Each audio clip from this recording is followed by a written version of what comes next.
Voy a hablar de Pavel Cherenkov. Fue un físico soviético que nació el 28 de julio de 1904 en Niznaya Chikla y murió en su residencia de Moscú el 6 de enero de 1990. Fue un físico soviético de gran reputación que recibió el Premio Nobel de Física en 1958 junto a Ilya Mikhailovich Frank e Igor Yevgenevich Tamm, los dos físicos soviéticos, por el descubrimiento de la radiación Cherenkov. Ahora voy a hablar de la radiación Cherenkov. La radiación Cherenkov es una radiación de tipo electromagnético producida por el paso de partículas en un medio a velocidades superiores a las de la luz en dicho medio.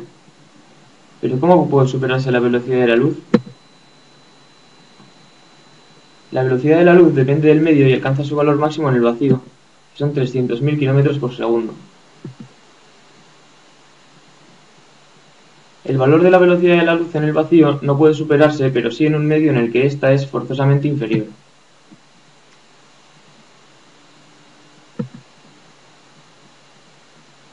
La radiación Cherenkov es un tipo de onda de choque que produce el brillo azulado característico de los reactores nucleares.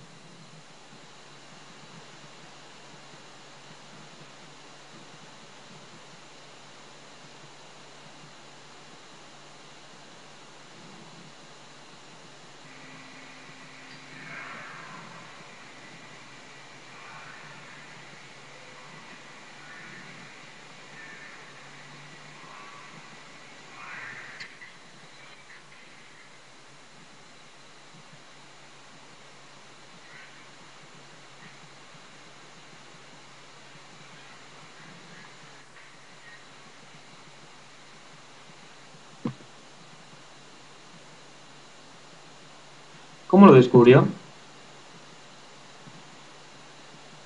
Junto al físico Sergei Ivanovich Vavilov, observó la emisión de la luz en una botella de agua sometida a un bombardeo radioactivo.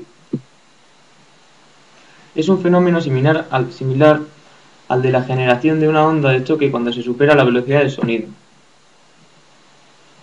En este caso, los frentes de onda esféricos se superponen y forman uno solo con forma cónica, como podemos ver en la figura. Como la luz también es una onda, en este caso electromagnética, puede producir los mismos efectos si su velocidad es superada. Y como hemos dicho antes, la velocidad de la luz se supera cuando partículas en un medio distinto al del vacío viajan a velocidades superiores a las de los fotones en dicho medio. Este efecto solo se produce si la partícula que atraviesa el medio está cargada eléctricamente, como por ejemplo un protón. Para que se produzca radiación Cherenkov, el medio debe ser un dieléctrico. Es decir, debe estar formado por átomos o moléculas capaces de verse afectados por un campo eléctrico. Por tanto, un protón viajando a través de un medio hecho de neutrones, por ejemplo, no emitiría radiación Cherenkov. Los rayos cósmicos, compuestos principalmente por partículas cargadas, al incidir sobre los átomos y moléculas del medio producen otras partículas, las cuales producen más partículas y estas producen más, creándose una verdadera cascada de partículas. Cada una de estas partículas polariza asimétricamente las moléculas de nitrógeno y oxígeno con las que se encuentra a su paso.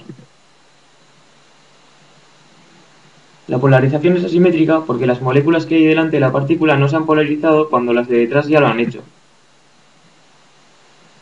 Las de delante no se han polarizado porque la partícula viaja más rápido que su propio campo eléctrico. Estas partículas, al despolarizarse espontáneamente, emiten radiación Cherenkov.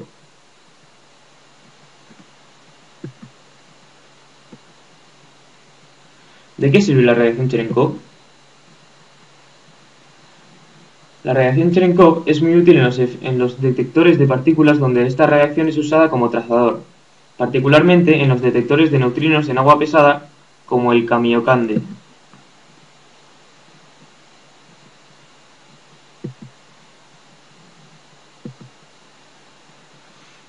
También en el tipo de telescopio conocido como telescopio Cherenkov, que detecta la luz producida en la atmósfera terrestre generado por la llegada de rayos gamma de muy alta energía procedentes del espacio. Este telescopio se llama telescopio MAGIC de rayos gamma.